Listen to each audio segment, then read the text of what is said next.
Hello students, my name is Rahul Yadav. This is sir tutorials. तो जैसा कि हम लोग आपकी बुक फ्लेमिंगो के चैप्टर्स ख़त्म कर रहे थे, आज जो हमारा चैप्टर है उसका नाम है द इंटरव्यू। थोड़ा सा इस चैप्टर के बारे में ओवरव्यू लेते हैं।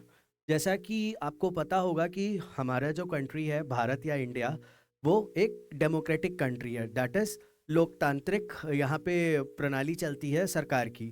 तो लोकतांत्रिक जो सरकार होती है, जो डेमोक्रेटिक गवर्नमेंट होती है, उसके चार स्तंभ होते हैं। चार स्तंभों की बात करें तो पहला होता है विधायिका, दूसरा होता है कार्यपालिका, तीसरा होता है न्यायपालिका, चौथा होता है मीडिया। विधायिका जो होती है वो आपका कानून पारित करती है। कार्यपालिका वो कानून कैसे लागू करना है या कानून किस तरीके से अप्लाई करना है ये देखती है। न्यायपालिका उस कानून की व्याख्या करती है और किसी भी प्रकार का जो विवाद होता है उसको ख़त्म करती है। और चौथा और आखिरी जो होता है मीडिया, वो आपको महत्वपूर्ण जानकारियाँ पहुँचाती है। जानकारी के ही हिस्से में एक चीज़ आती है जर्नलिज्म, या मीडिया बोलते हैं जिसे हम। और उसके अंदर भी एक चीज़ आती है इंटरव्यू करना, यानी कि क्वेश्चंस पूछना और सामने से जवाब आना। तो इस चैप्टर में उसी की इम्पोर्टेंस और किस तरीके से इंटरव्यू होना चाहिए उसके बारे में बताया है। तो चलिए चैप्टर शुरू करते हैं। दो पार्ट्स में है, तो पहला पार्ट अभी हम शुरू करेंगे। Since its invention a little over 130 years ago, the interview has become a commonplace of journalism. 130 साल से कुछ ज़्यादा समय पहले इसके आविष्कार के बाद से ही साक्षात्कार पत्रकारिता का एक आम हिस्सा बन गया है। अब ये जो है इंटरव्यू, साक्षात्कार, जर्नलिज्म यानी कि पत्रकारिता, जो आपका इस चैप्टर है उसका जो मेन थीम है या मेन पार्ट है journalism. Today, almost everybody who is literate will have read an interview at some point in their lives. आज लगभग हर साक्षर व्यक्ति ने अपने जीवन में कभी ना कभी साक्षात्कार पढ़ा होगा। तो बेसिकली ये चीज़ बताई जा रही है कि अब बहुत कॉमन है, हम इंटरव्यूज़ अब तो देख पाते हैं। ये थोड़े से टाइम के पहले की स्टोरी है, तो इसमें रीड किए जाते थे इंटरव्यूज़। तो उन्होंने उसी चीज़ को बताया है कि जिस किसी को भी पढ़ना या लिखना आता है तो उसने किसी ना किसी का इंटरव्यू ज़रूर से पढ़ा होगा। While from the other point of view, several thousand celebrities have been interviewed over the years, some of them repeatedly. जबकि दूसरे दृष्टिकोण से पिछले कुछ वर्षों में कई हजार मशहूर हस्तियों का साक्षात्कार लिया गया है, जिनमें से कुछ ने बार बार साक्षात्कार लिया है। अब रिपीटेडली, बार बार होना, और सेलिब्रिटीज़, मशहूर हस्तियां, या जो कंट्री होती है वहाँ के जो इंपॉर्टेंट लोग होते हैं या जिनका बहुत ज़्यादा नाम होता है, उनके बारे में बात हो रही है। So it is hardly surprising that opinions of the interview, of its functions, methods and merits very considerably. इसलिए यह आश्चर्य की बात नहीं है कि साक्षात्कार के बारे में, इसके कार्यों, विधियों और गुणों के बारे में राय काफ़ी भिन्न होती है। यानी कि अलग अलग लोगों के इंटरव्यू किए जाते हैं, साक्षात्कार किए जाते हैं, तो सबका अलग अलग मत निकल करके आता है, अलग अलग बातें निकल करके आती हैं। Some might make quite extravagant claims for it as being, in its highest form, a source of truth and in its practice an art. कुछ लोग इसके लिए काफ़ी ज़्यादा दावे कर सकते हैं कि यह अपने उच्चतम रूप में सत्य का स्रोत है, यानी कि जो रियल ट्रुथ है वो इंटरव्यू से ही निकल करके आता है, कुछ लोग दावे करते हैं। और इसके अभ्यास में यह एक कला है और इसको एक आर्ट फॉर्म मानते हैं या एक कला माना जाता है। Others, usually celebrities who see themselves as its victim. अन्य आमतौर पर मशहूर हस्तियां जो खुद को इसके शिकार के रूप में देखते हैं, विक्टिम्स यानी कि शिकार। कुछ लोगों का ये कहना है कि ये सच को बाहर निकाल करके लाता है, लेकिन इसके विपरीत अगर जाते हैं तो जो सेलिब्रिटीज होते हैं उनका क्या कहना होता है मशहूर हस्तियों का, कि वो इसके शिकार हो जाते हैं। Might despise the interview as an unwarranted intrusion into their lives or feel that it somehow diminishes them. साक्षात्कार को अपने जीवन में एक अनुचित दखल के रूप में तुच्छ समझ सकते हैं या महसूस कर सकते हैं कि यह किसी तरह उन्हें कमजोर करता है। Diminishes, कमजोर करना। Just as in some primitive cultures, it is believed that if one takes a photographic portrait of somebody, then one is stealing that person's soul. ठीक वैसे ही जैसे कुछ आदिम संस्कृतियों में यह माना जाता है कि अगर कोई किसी का फोटोग्राफिक चित्र लेता है तो वह उस व्यक्ति की आत्मा चुरा रहा है। तो यानी कि ये भी एक मिथ है, या ये भी एक ऐसी चीज़ है जो वास्तव में नहीं है। तो उसी तरीके से उस चीज़ को भी बोला गया है कि जो लोग बोलते हैं कि जो उनकी जो लाइफ है वो किसी न किसी तरह अफेक्ट हो जाती है। प्रिमिटिव कल्चर्स, आदिम संस्कृतियां। V.S. Naipaul feels that some people are wounded by interviews and lose a part of themselves. V.S. Naipaul को लगता है कि कुछ लोग साक्षात्कारों से आहत होते हैं और खुद एक हिस्सा खो देते हैं। वुंडेड, आहत होना या मानसिक तौर पे चोट लगना या मानसिक तौर पे निराश होना। Lewis Carroll, the creator of Alice in Wonderland, was said to have had a just horror of the interviewer. Alice in Wonderland के निर्माता लुइस कैरोल के बारे में कहा जाता है कि वह साक्षात्कारों से बहुत डरते थे या इंटरव्यूअर से बहुत ज़्यादा डरते थे या उन्हें पसंद नहीं थी वो चीज़। And he never consented to be interviewed, और उन्होंने कभी भी साक्षात्कार देने की सहमति नहीं दी। कंसेंटेड सहमति, कंसेंट का मतलब होता है कि आपकी क्या राय है, आप वो चीज़ करना चाहते हैं या नहीं करना चाहते हैं। It was his horror of being lionized which made him thus repel would-be acquaintances, interviewers. यह उनका महामंडित होने का डर था जिसने उन्हें अपने परिचितों, साक्षात्कर्ताओं। अब horror of being lionized, horror of being lionized का मतलब है चापलूसी करना, कि वो अपना इंटरव्यू देंगे और कहीं ऐसा ना हो कि लोग जो हैं उनके चापलूसी करना स्टार्ट करें और उनके करीब आने की कोशिश करें। And the persistent petitioners for his autograph, and he would afterwards relate the stories of his success in silencing all such people with much satisfaction and amusement. और उनके हस्ताक्षर के लिए लगातार अनुरोध करने वालों से दूर कर दिया और बाद में वे ऐसे सभी लोगों को बहुत संतुष्टि और मनोरंजन के साथ चुप कराने में अपनी सफलता की कहानियां सुनाते थे। Rudyard Kipling expressed an even more condemnatory attitude towards the interviewer. Rudyard Kipling ने साक्षात्कर्ता के प्रति और भी अधिक निंदनीय रवैया व्यक्त किया। यानी कि रुडयार्ड किपलिंग भी बहुत बड़े राइटर थे, फेमस राइटर, और उन्होंने भी इस चीज़ को पसंद नहीं किया कि उनकी इंटरव्यू लिया जाए। His wife Caroline writes in her diary for 14 October 1892 that their day was wrecked by 2 reporters from Boston. उनकी पत्नी कैरोलिन ने 14 अक्टूबर 1892 की अपनी डायरी में लिखा कि उनका दिन बॉस्टन के 2 पत्रकारों ने बर्बाद कर दिया। रेग्ड, बर्बाद करना, ये उनके वाइफ की डायरी के वर्ड्स लिखे हुए हैं कि 2 रिपोर्टर्स थे, कहाँ से थे, बॉस्टन से थे, उन्होंने क्या किया, उनका दिन बर्बाद कर दिया। She reports her husband as saying to the reporters, उन्होंने बताया कि उनके पति ने संवाददाताओं से कहा, why do I refuse to be interviewed, मैं साक्षात्कार देने से क्यों मना कर रहा हूँ, because it is immoral, it is a crime, just as much of crime as an offense against my person as an assault, and just as much merits punishment. क्योंकि यह अनैतिक है, यह एक अपराध है, मेरे खिलाफ अपराध के समान ही यह एक हमला है और इसके लिए सजा भी मिलनी चाहिए। इमोरल, अनैतिक, यानी कि उन्होंने इंटरव्यू लिए जाना या साक्षात्कार करने को कितना गंभीर आप कह सकते हैं अपराध बोल दिया कि ये अनैतिक है और अगर आप ऐसा कर रहे हैं तो आपको सजा तक मिल जानी चाहिए। It was cowardly and will, यह कायरतापूर्ण और घृणित है। ये कावर्डली, कायरतापूर्ण, विल, घृणित। No respectable man would ask it, much less give it, कोई भी सम्मानित व्यक्ति इसे मांगेगा नहीं और ना ही इसे देगा। Yet Kipling had himself perpetrated such an assault on Mark Twain only a few years before. फिर भी किपलिन ने कुछ साल पहले ही मार्क ट्वेन पर ऐसा हमला किया था।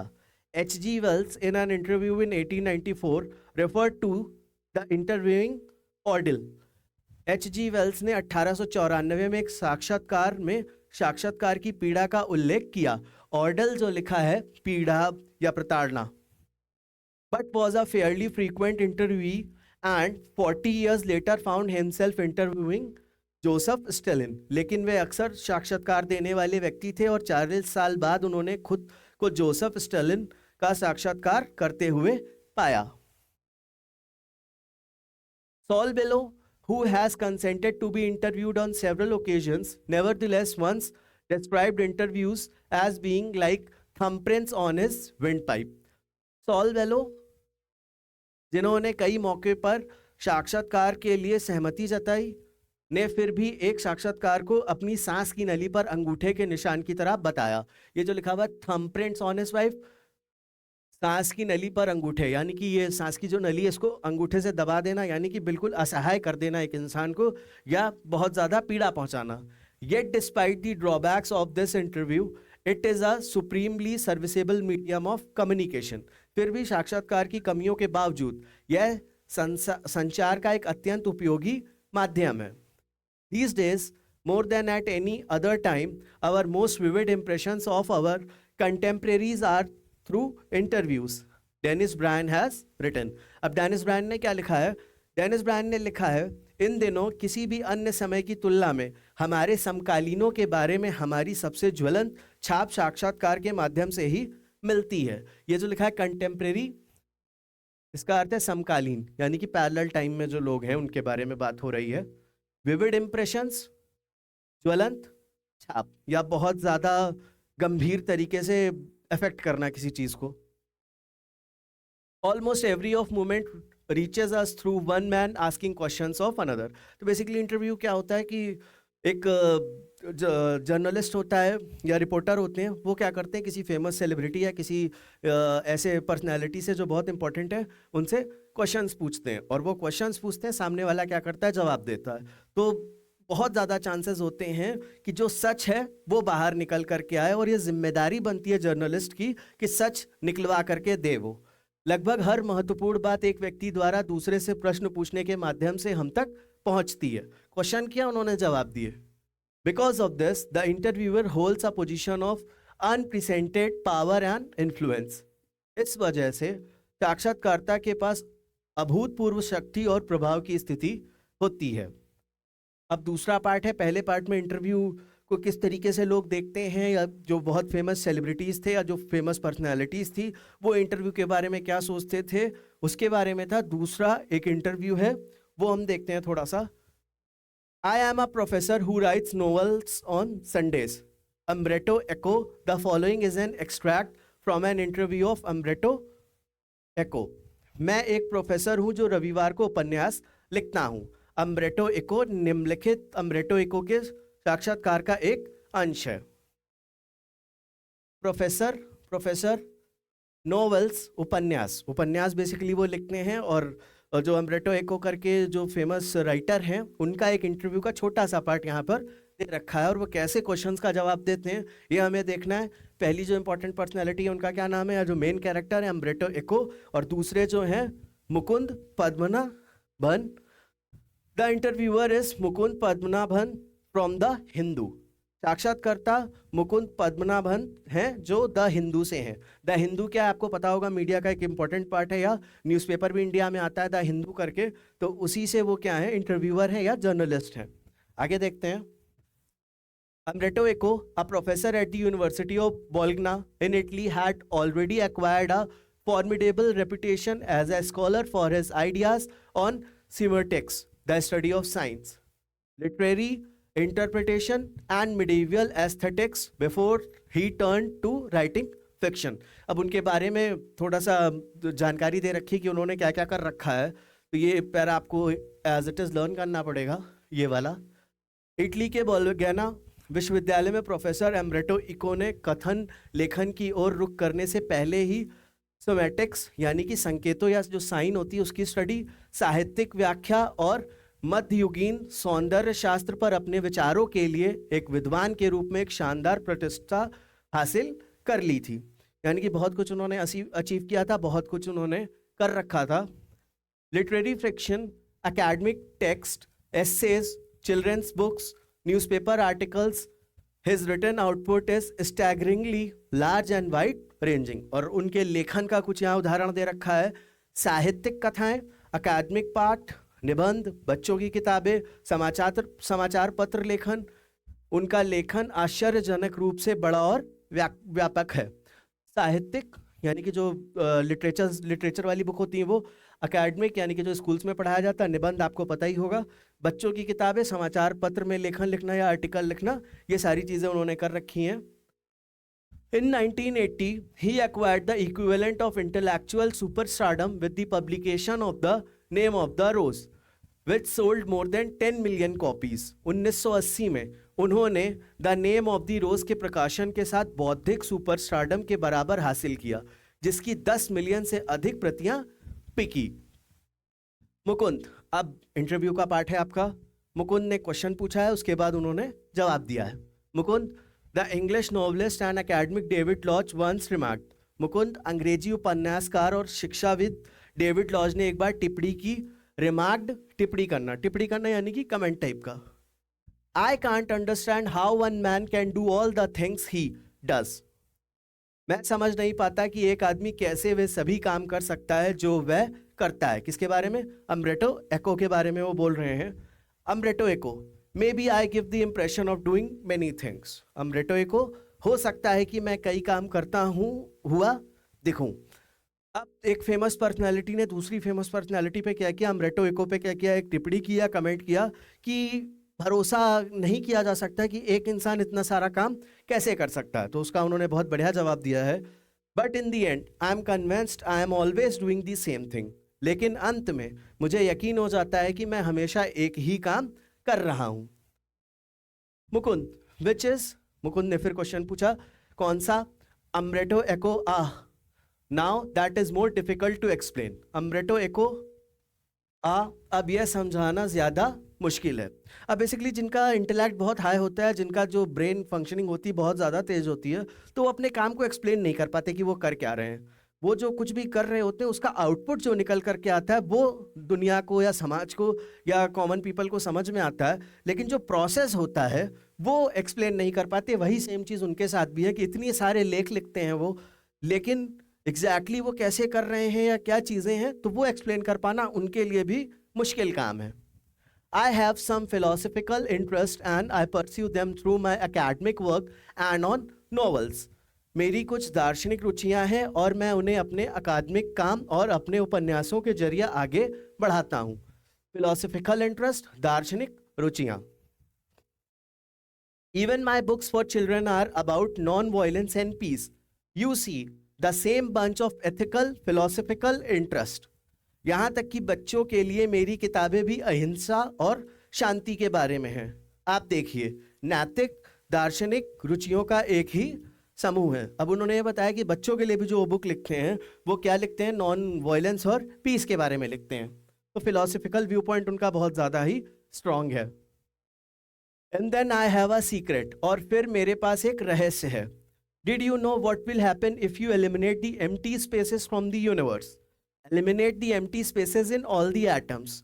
क्या आप जानते हैं कि अगर आप ब्रह्मांड से खाली जगहों को हटा दें, सभी परमाणुओं को में खाली जगहों को हटा दें तो क्या होगा? अब उन्होंने क्वेश्चन अराइज किया कि जो ब्रह्मांड है या जो सृष्टि है पूरी, उसमें जो स्पेसेस हैं, स्पेसेस यानी कि जो जगह है, जैसे कि मैं इस रूम में खड़ा हूँ तो जितनी जितनी जगह पे मैं खड़ा हूँ उतनी जगह ही एक्वायर हो रही, बाकी पूरा स्पेस खाली है। तो उनका ये कहना है कि अगर सारी जगह को वो भर दें या सारे स्पेस को खत्म कर दें तब क्या होगा? The universe will become as big as my fist. ब्रह्मांड मेरी मुट्ठी जितना बड़ा हो जाएगा।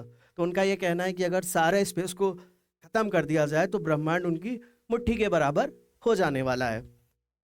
Similarly we have a lot of empty spaces in our lifes. इसी तरह हमारे जीवन में बहुत सी खाली जगहें हैं। अब उन्होंने इस चीज़ को रिलेट किससे किया? प्रैक्टिकल लाइफ से या अपने जीवन से, कि हमारे लाइफ में भी ऐसा है कि बहुत सारा खाली वक्त रहता है जिसका हम यूटिलाइजेशन नहीं करते। यूटिलाइजेशन अर्थात आप उसका इस्तेमाल नहीं करते सही तरीके से। अगर आप उसका इस्तेमाल करने लगे तो आप ज़रूरत से ज़्यादा काम कर पाएंगे और ज़्यादा अच्छा आउटपुट निकलेगा या रिजल्ट निकल करके आएगा। I call them interstices. Say you are coming over to my place. मैं उन्हें अंतराल कहता हूं। मान लीजिए कि आप मेरे घर आ रहे हैं। You are in an elevator and while you are coming up I am waiting for you.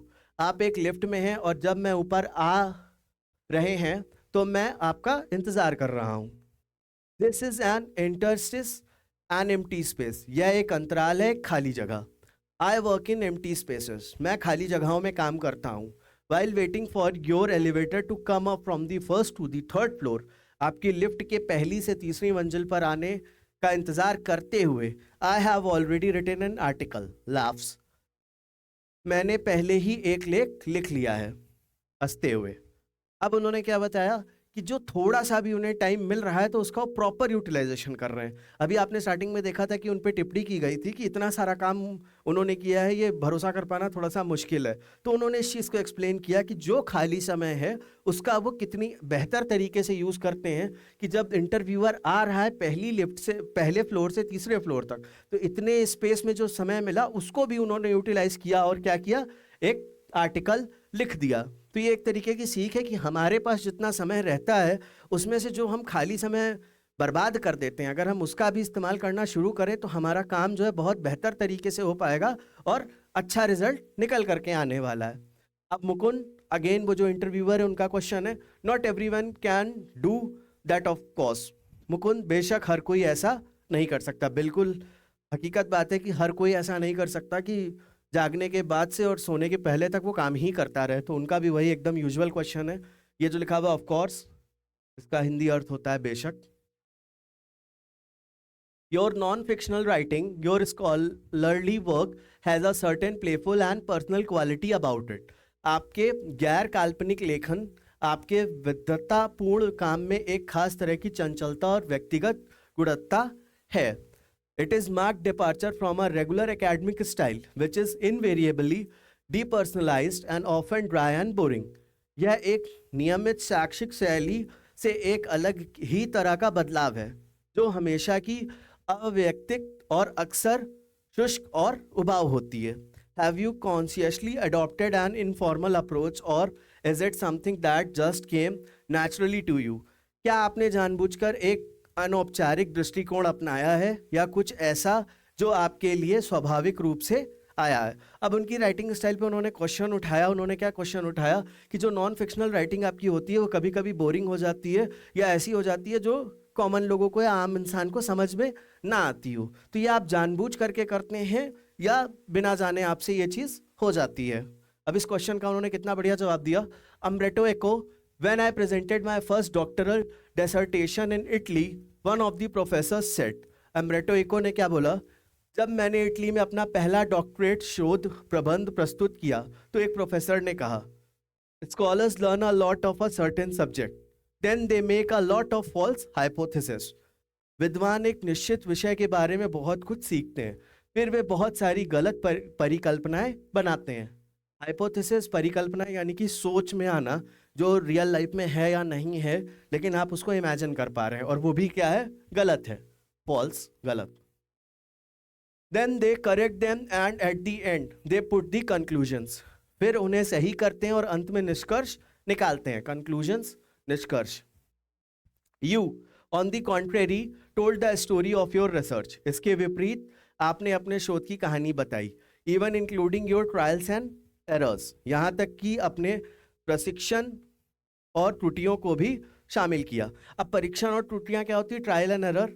कि आप एक बार अटेम्प्ट करते हैं, उसमें जो गलती होती है उसको हटाते हैं, फिर आप अटेम्प्ट करते हैं, सॉल्व करने की कोशिश करते हैं और जो गलतियां होती हैं उनको खत्म करते हैं. At the same time he recognized I was right and went on to publish my dissertation as a book, which meant he appreciated it. साथ ही उन्होंने माना कि मैं सही था और उन्होंने मेरे शोध प्रबंध को एक पुस्तक के रूप में प्रकाशित किया, जिसका अर्थ था कि वे इसकी सराहना करते हैं. अप्रिशिएटेड, सराहना. पहले उन्होंने क्या किया, निंदा की. निंदा करने के बाद उनको ये बात समझ में आई प्रोफेसर साहब को कि ये अम्ब्रेटो इको जो हैं, इनकी जो शोध है वो सही है. तो उन्होंने क्या किया, उसको जस्टिफाई करने के लिए प्रिंट करवाया और पब्लिश करवाया. इस बात से एको साहब को ये बात समझ में आई कि वो उन्हें क्या कर रहे हैं, अप्रिशिएट कर रहे हैं या सराहा रहे हैं.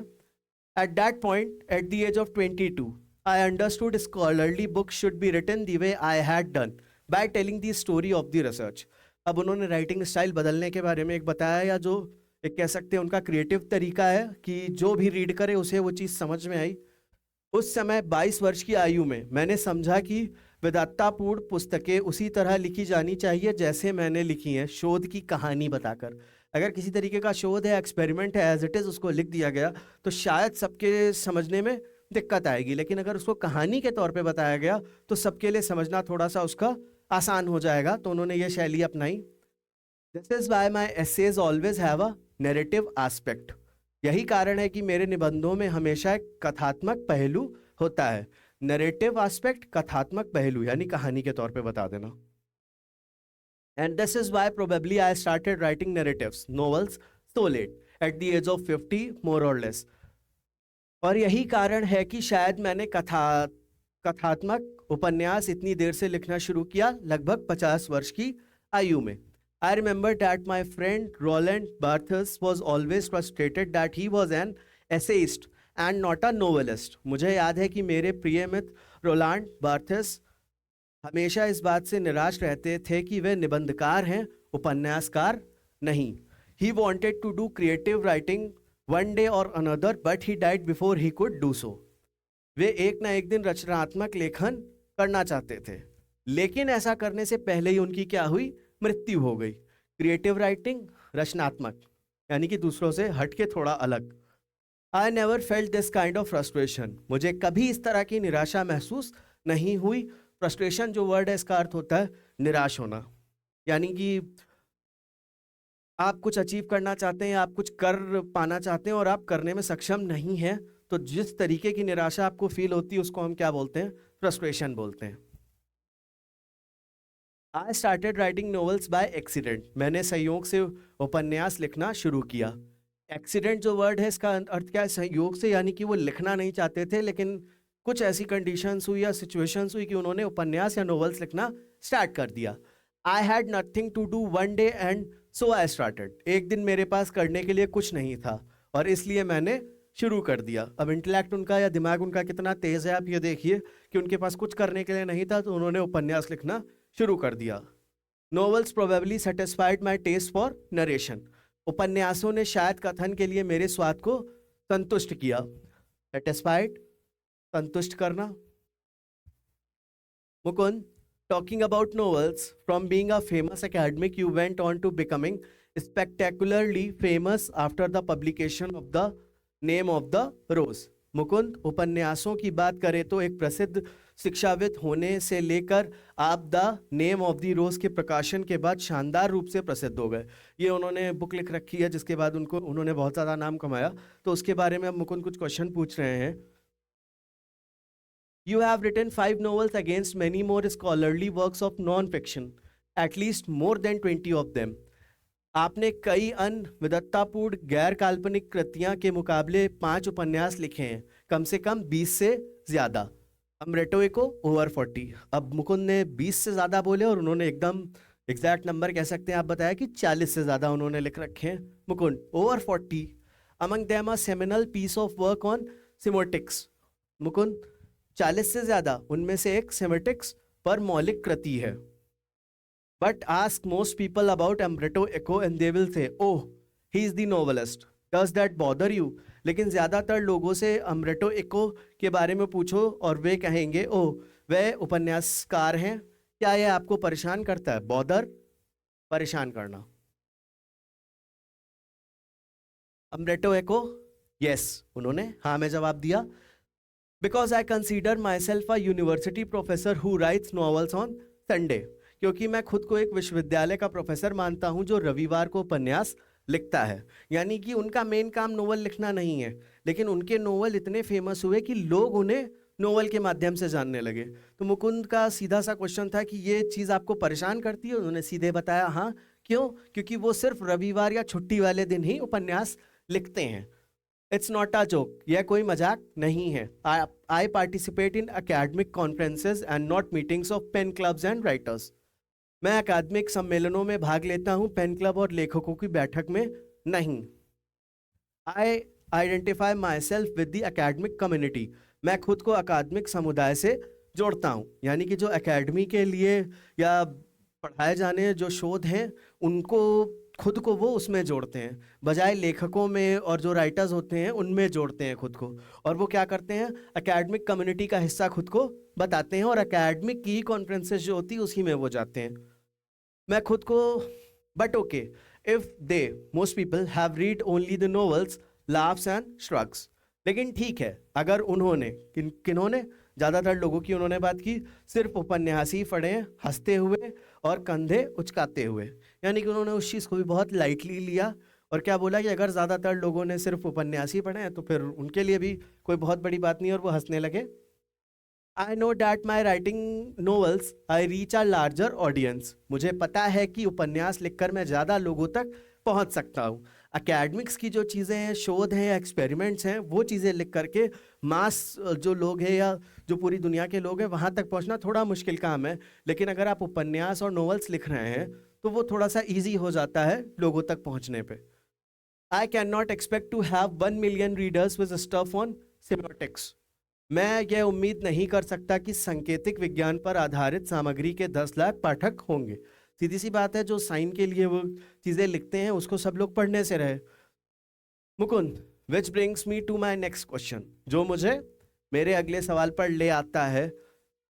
The name of the rose is a very serious novel. The name of the rose एक बहुत गंभीर उपन्यास है। It's a detective yarn at one level, but it also delves into metaphysics, theology and medieval history. यह एक जासूसी कहानी है, लेकिन यह तत्व मीमांसा, धर्मशास्त्र और मध्यकालीन इतिहास में भी गहराई से उतरती है। Yet it enjoyed a huge mass audience। फिर भी इसे बहुत ज्यादा लोगों ने पसंद किया। Mass audience, huge mass audience, बहुत ज्यादा लोग। Were you puzzled at all by this? क्या आप इस बात से हैरान थे? Puzzled होना, हैरान होना।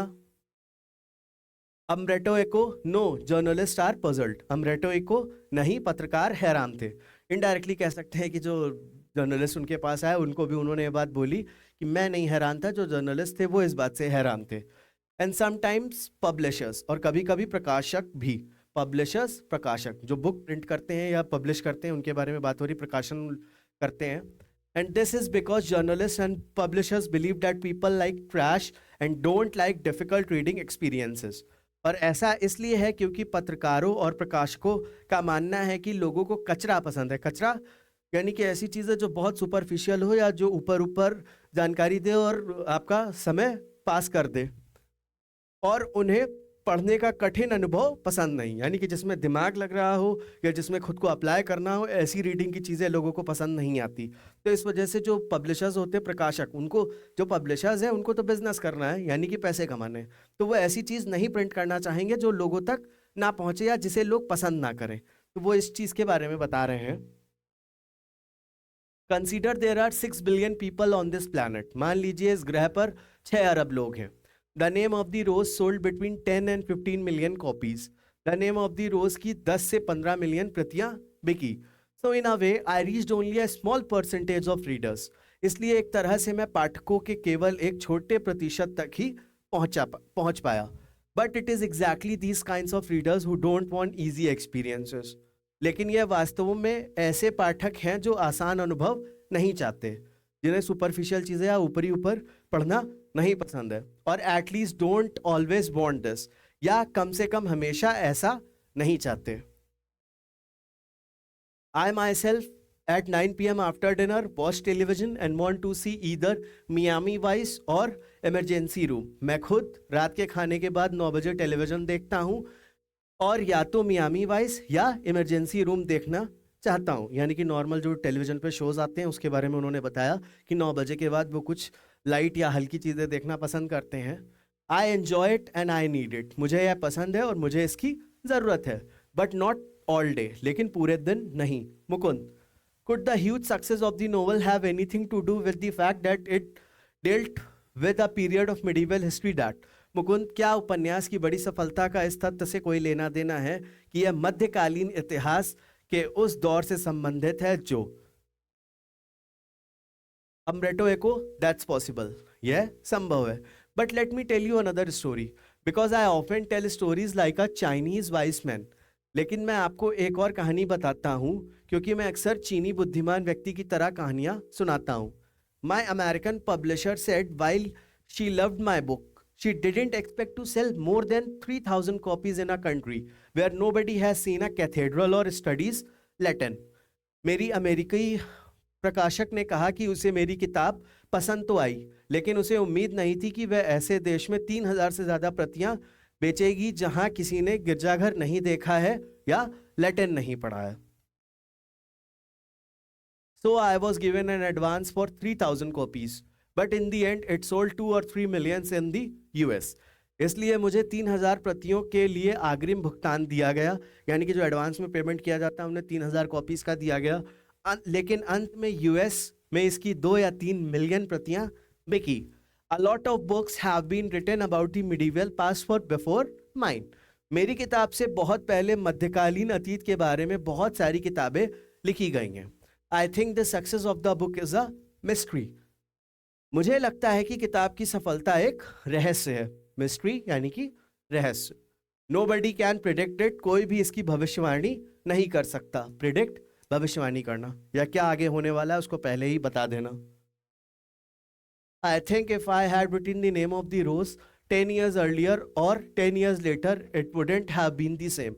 मुझे लगता है कि अगर मैंने 10 साल पहले या 10 साल बाद द नेम ऑफ द रोज लिखी होती तो यह वैसी नहीं होती. Why it worked at that time is a mystery. उस समय यह क्यों सफल रही, यह एक रहस्य है. तो ये जो चीज़ लिखी है ये 10 साल पहले या 10 साल बाद लिखी होती तो वह इतनी सफल नहीं होती. इसका अर्थ यह है कि शायद 10 साल पहले लोगों को ये चीज़ पसंद ना आती, या 10 साल पहले के जो लोग थे उनका टेस्ट रीडिंग में उतना अच्छा ना होता, या 10 साल बाद भी सेम चीज़ें होती. तो क्यों इतनी वो सक्सेस हुई वो उनके लिए अभी भी एक मिस्ट्री का कारण है या रहस्य का कारण है. चलिए, ये चैप्टर आपका यहीं फिनिश होता है. Thank you.